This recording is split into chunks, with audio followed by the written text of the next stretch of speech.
Ustaz, apakah termasuk dikatakan syirik kecil bila mana memasuki perkuburan dikhususkan setiap seminggu sekali, dan berbagai cara mereka melakukan dengan membawa buku yang berisikan potongan surat Yasin dan membacanya di pekuburan.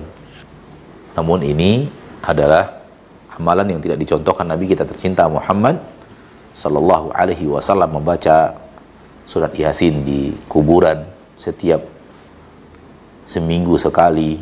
Saya selalu datang ke dukun meminta tolong supaya keluarga saya bisa bersatu, tapi saya terus sholat juga, nggak pernah tinggal.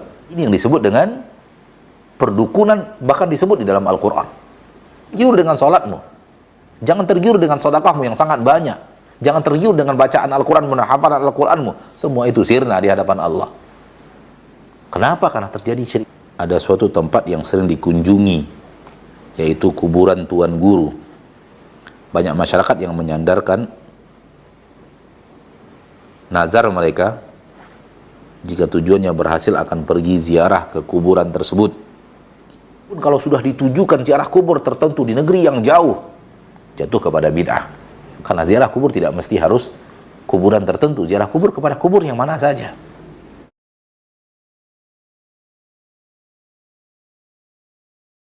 Assalamualaikum warahmatullahi wabarakatuh. Waalaikumsalam warahmatullahi wabarakatuh. Dari Anas di Cirebon. Barakallahu fiik. Ustaz, apakah termasuk dikatakan syirik kecil bila mana memasuki perkuburan dikhususkan setiap seminggu sekali, dan berbagai cara mereka melakukan dengan membawa buku yang berisikan potongan surat Yasin dan membacanya di pekuburan? Allah Ta'ala alam, ini tidak bisa kita katakan syirik kecil. Namun yang bisa kita lakukan adalah kita katakan bid'ah, ya, tidak berhubungan dengan syirik. Namun ini adalah amalan yang tidak dicontohkan Nabi kita tercinta Muhammad sallallahu alaihi wasallam, membaca surat Yasin di kuburan setiap seminggu sekali, ya, tidak dicontohkan oleh Nabi kita tercinta sallallahu alaihi wasallam. Maka jatuhnya kepada bid'ah, bukan kepada syirik.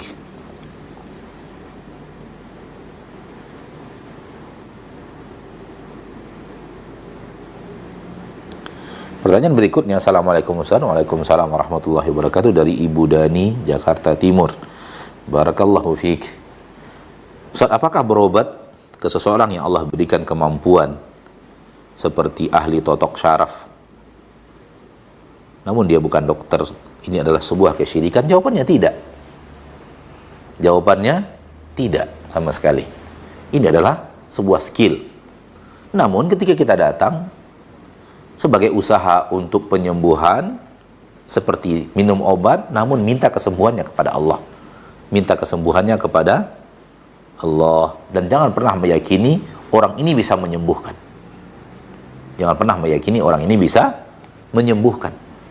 Adapun yang dia lakukan dengan totok-totok syaraf itu adalah keahlian, skill. Sama dengan skill orang yang mampu memainkan jarum di tubuh kita, melihat titik-titik syaraf kita, dan kemudian menancapkan jarum-jarumnya, ya, dan yang lainnya. Ada juga ahli untuk pijat, ya, refleksi, sehingga telapak kaki kita direfleksi oleh beliau, bagian daripada tubuh kita, ya, diurut. Hal yang seperti ini keahlian, bukan bagian daripada kesyirikan. Wallahu a'lam. Assalamualaikum Ustaz. Waalaikumsalam warahmatullah. Saya selalu datang ke dukun meminta tolong supaya keluarga saya bisa bersatu, tapi saya terus sholat juga, nggak pernah tinggal. Apakah sholat saya diterima oleh Allah dari seorang hamba Allah di Siantar? Ini syirik besar yang Anda lakukan, saudaraku. Bertaubatlah kepada Allah sebelum ajal datang menjemput. Minta kepada dukun untuk saudara keluarga kita disatukan. Emang dia bisa masuk ke dalam hati manusia, merubah-rubah isi hati itu, sehingga Anda meminta kepadanya? Dia punya kemampuan untuk masuk ke dalam hati kita, melakukan perubahan di dalam hati itu? Itulah dia syirik. Bahkan syirik yang seperti ini, yang Anda tanyakan, ini ada di dalam Al-Quran. Yufarriquna bainal mar'i wa zawjih. Mereka memisahkan antara seorang lelaki dengan istrinya. Ini yang disebut dengan perdukunan, bahkan disebut di dalam Al-Quran.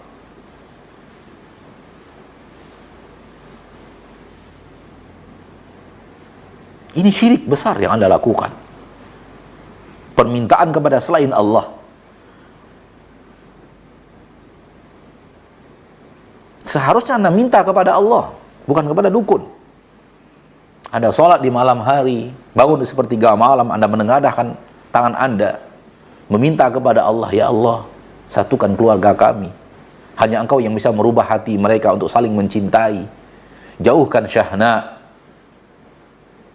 jauhkan saling benci di tengah-tengah mereka. Jadikan mereka orang yang bersaudara.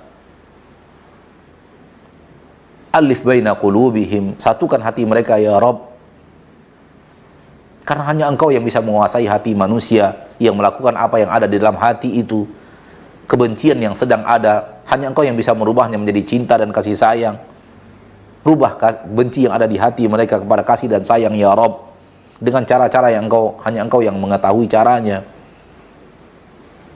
Engkau yang akan bisa mewujudkan sebabnya. Harus seperti itu. Ini orang yang bertauhid. Adapun minta ke dukun agar menyatukan hati saudara-saudara kita, ini permohonan syirik. Ini syirik besar yang Anda lakukan sekarang. Walaupun Anda sholat, puasa, zakat dan yang lainnya, la yahbatanna amaluk, akan hancur sirna seluruh amalmu. Jazakallahu khairan telah bertanya, agar Anda tahu bahwa ini syirik besar. Dan Anda harus bersyukur Anda bertanya, dan Anda tahu itu syirik besar, agar Anda tinggalkan. Dan jangan tergiur dengan sholatmu, jangan tergiur dengan sedekahmu yang sangat banyak, jangan tergiur dengan bacaan Al-Quran, hafalan Al-Quranmu. Semua itu sirna di hadapan Allah. Kenapa? Karena terjadi syirik besar. Nah, Assalamualaikum Ustaz. Waalaikumsalam warahmatullahi wabarakatuh. Hamba Allah di Riau, barakallahu fiik. Di daerah saya ada suatu tempat yang sering dikunjungi, yaitu kuburan Tuan Guru. Banyak masyarakat yang menyandarkan nazar mereka, jika tujuannya berhasil akan pergi ziarah ke kuburan tersebut. Apakah ini merusak tauhid? Yang pergi ke sana bahkan orang-orang yang sudah berhaji. Hayakumullah, saudaraku saudariku muslimin dan muslimat. Pergi berziarah ke kuburan pada dasarnya ibadah. Murni berziarah ke kuburan pada dasarnya ibadah. Maka apabila ada orang yang bernazar, apabila dia kemudian sembuh penyakitnya atau lulus anaknya, dia bernazar untuk pergi ziarah kubur. Pada dasarnya murni ziarah kubur ibadah.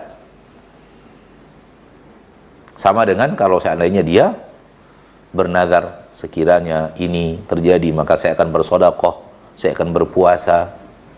Sama-sama ibadah.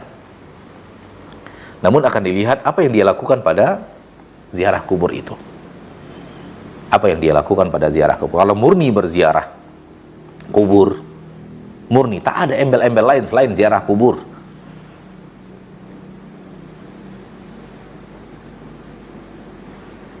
maka tidak ada salahnya. Namun kalau sudah ditujukan ziarah kubur tertentu di negeri yang jauh, jatuh kepada bid'ah.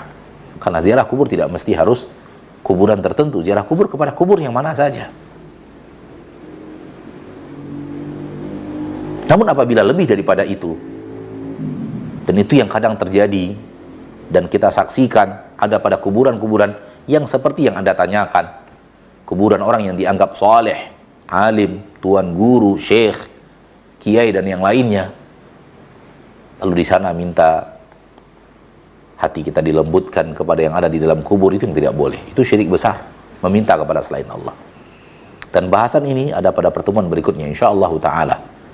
Dalil pertama daripada bab ini adalah bahagian daripada yang tadi, yang Anda tanyakan di bahagian terakhir. Mudah-mudahan kita bisa bertemu pada pertemuan yang akan datang biiznillah azza wajalla. Sampai di sini pertemuan kita pada pagi hari yang berbahagia ini. Semoga Allah tabaraka wa taala Rabbul Izzati wal Jalalah